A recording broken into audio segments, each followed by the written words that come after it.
This is my second edition of my video to everybody out there from Skydive Pretoria.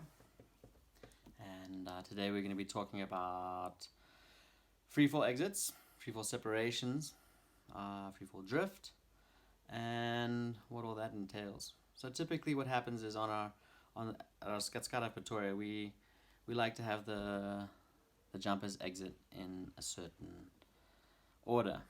And that order typically goes all over the world, is about the same, and it is belly flyers and then free flyers.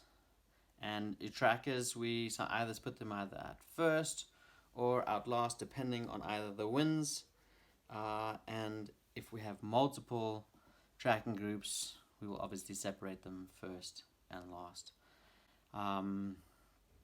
So we always like to get the belly guys to exit out first. We would start out with the larger belly groups, and then the smaller belly groups, and then the free flies.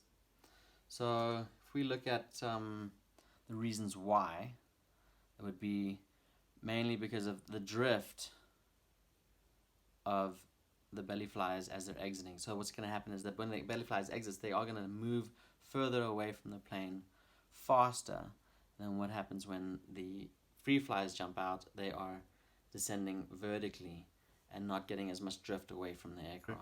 We change to a belly flyer first, then free flyer getting out, and then followed by another belly flyer. And you can see how that third group of belly flyers is moving towards the belly flyers the free flyers in free fall.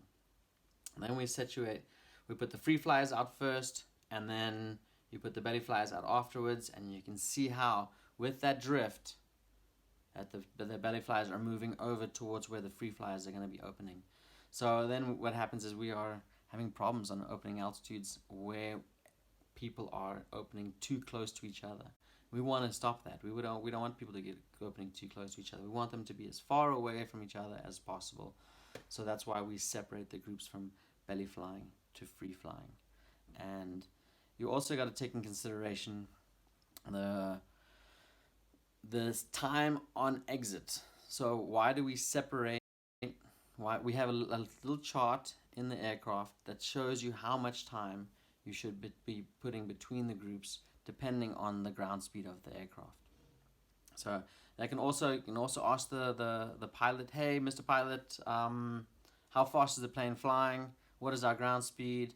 And he's more than happy to tell you this is the ground speed, and you can take the ground speed, look at the chart, and say, okay, well, I need 6 seconds, 7 seconds. And it does happen every once in a while where the ground speed is very, very slow.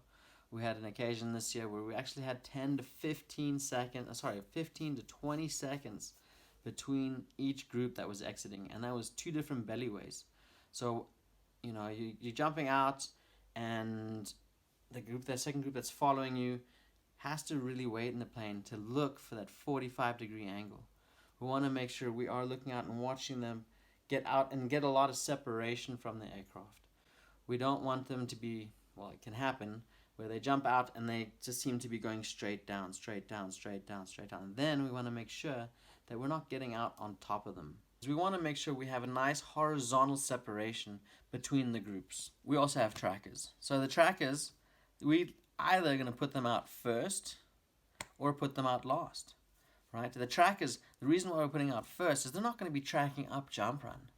They're going to get out and they're going to move off jump run and flying away from the jump run, flying away from the aircraft, right? Getting a lot of separation, a lot of horizontal separation. So that next group that's getting out can get out pretty quickly, right? As long as everybody's an understanding of what's happening. Thanks for joining me today, Britt. Shout out to you, girl. Thanks so much, and you guys have a wonderful day. And I'll see you guys tomorrow. Take care. Cheers. Bye.